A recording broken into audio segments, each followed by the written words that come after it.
안녕하세요. 요즘 집값이 떨어지고 있고요. 전세 값도 많이 떨어지고 있습니다. 그러다 보니까 소위 역전세 또는 깡통전세 이런 말들이 많이 나오고 있죠. 역전세는 처음에 전세 들어갈 때보다 더 가격이 내려간 것을 말하고요. 깡통전세라는 것은 집을 팔아도 세입자에게 보증금을 내줄 수 없는 것을 깡통전세라고 합니다. 따라서 정부에서는 이런 전세 사기 방지 대책을 마련했는데요. 먼저 보도자료 한번 살펴보도록 하겠습니다. 2022년 11월 21일 월요일 전세 사기 및 소위 깡통전세 방지를 위한 임대차 제도 개선에 대한 보도자료를 발표했습니다. 그 구체적 내용 살펴보도록 하겠습니다. 자, 주요 내용을 보면 주택임대차보호법을 개정해서 지금 입법 예고가 되어 있습니다. 입법 예고된 것은 국민참여입법센터에서 볼 수 있고요. 정부에서 입법 예고한 것은 국민참여입법센터, 그리고 국회의원들이 발의한 것은 어안정보 시스템에 가면 확인할 수가 있습니다. 선순위 임차인 정보 및 체납정보 확인권을 신설했습니다. 그리고 소액 임차인 범위 확대 및 최우선 면제 금액을 상향 올렸습니다. 그리고 주택임대차 표준계약서를 개정했는데 관리비 항목 신설했고요. 계약 체결 후 입주 전 임대인의 담보권 설정 금지 특약을 신설했습니다. 자, 그러면 주요 내용 다시 한번 살펴보도록 하겠습니다. 첫 번째, 임대인에게 선순위 보증금 존재 여부 정보 제공 요구를 가능하도록 했습니다. 예, 그렇죠. 만약에 다가구 주택의 경우에 다가구 주택은 주택으로 사용된 층수가 3개층 이하고요. 주인은 1명이고요. 19세대 이하가 거주하도록 되어 있는 집입니다. 그러면 특히 다가구 같은 경우는 만약에 방 하나하나 전부 전세로 빼버리고 은행 융자까지 받아버리면 소위 깡통주택이 됩니다. 은행 융자 갖고 전세보증금 다 내주기도 모자라죠. 집 팔아봐야. 그러면 후순위 세입자가 보증금을 다 못 돌려받을 겁니다. 따라서 선순위 세입자 전입신고한 날짜 언젠지, 보증금 얼마인지, 확정일자 받은 날 이런 것들을 동주민센터, 행정복지센터에서 열람해서 정보 자료를 제공을 요구할 수 있는 내용이 신설됐습니다.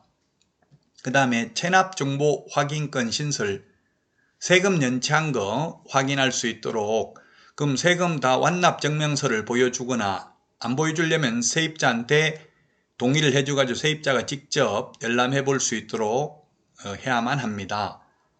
왜냐하면 이 세금이라는 것은 예를 들면 재산세, 종합부동산세의 경우 납세 기준일이 6월 1일인데 6월 1일 하루만 가지고 있으면 1년분 세금을 다 내야 됩니다. 그래서 만약에 8월이나 9월에 세입자가 들어가고 만약에 전세를 들어가게 되면 등기사항 증명서에도 세금 연체한 사실이 나타나지 않습니다. 근데 나중에 경매 넘어가면 배당은 세금을 먼저 배당해 줍니다. 왜냐하면 세금의 경우에는 법정기일에 따라서 법정기일의 전후에 따라서 배당 순서가 달라집니다. 법정기일이 확정일자보다 앞서 있으면 세금 먼저 배당해 주고요. 법정기일이 확정일자보다 늦으면 임차인부터 먼저 배당을 해줍니다. 따라서 이제 세금 체납 사실을 세입자에게 알려줘야 되는 내용이 신설됐습니다.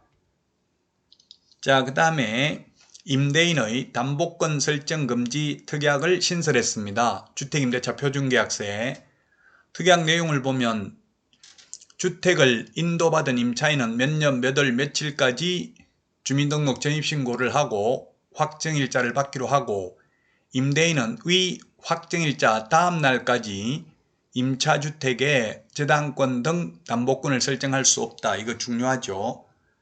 왜냐하면 세입자 배당받는 것은 대항력을 갖춰야 되고요. 대항력은 이사하고 전입신고한 다음 날 오전 0시에 대항력이 생깁니다.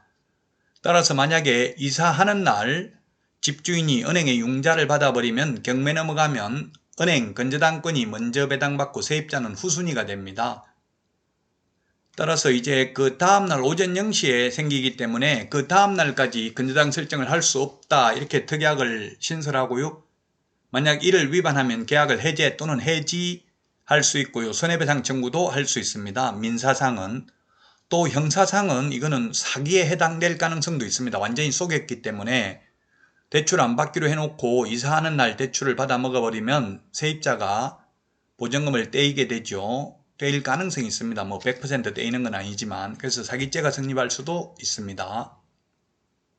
자, 그 다음에 주택임대차 표준계약서에 관리비 기재란을 신설했습니다. 이 관리비가 요즘 좀 문제가 되고 있더라고요. 보니까 예를 들면 보증금 6천만 원 초과 또는 월차임 30만 원 초과하면 주택임대차 신고를 해야 됩니다. 그래서 건물주 분들이 주택임대차 신고를 안 하려고 보증금 30만 원에 관리비 30만 원 이렇게 계약서를 써버리면 주택임대차 신고를 안 해도 됩니다. 30만 원 초과하는 경우에만 주택임대차 신고를 해야 되니까 따라서 관리비가 얼마인지 미리 이제 투명하게 설명을 해야만 하겠죠. 보통 원룸 같은 경우는 그냥 관리비 5만원, 뭐 최소 거의 5만원 정도부터 시작하더라고요. 아파트 같은 경우는 그나마 관리비 명세서가 관리사무소에서 고지가 되기 때문에 큰 문제가 없는데 이제 아파트를 제외한 원룸 같은 게 문제가 많이 되고 있습니다. 관리비 부분이. 이런 것들을 투명하게 세입자한테 알려줘야 된다. 자, 그 다음에 소액임 차인의 범위 확대 및 최우선 면제 금액 상향인데요. 소액임 차인의 범위를 일괄적으로 1,500만 원을 상향했고요.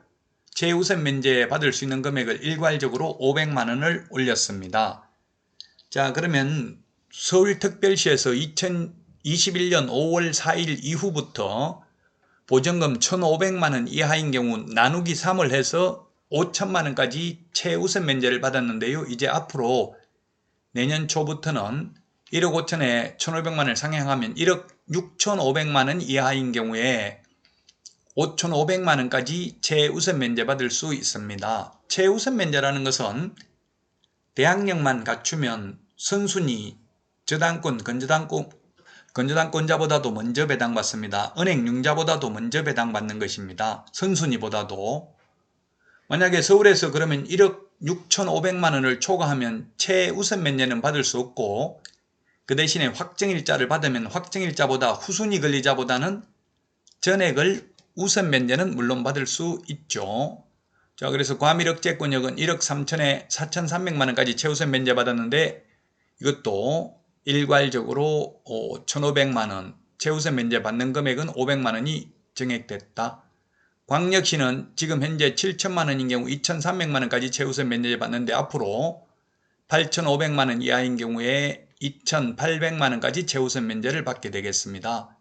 그리고 그 밖의 지역은 6천만 원 이하인 경우 2천만 원인데 앞으로는 7,500만 원 이하인 경우 2,500만 원까지 확정일자 안 받아도 전입신고만 하고 실제 이사해서 살고 있으면 최우선 면제 받을 수 있습니다.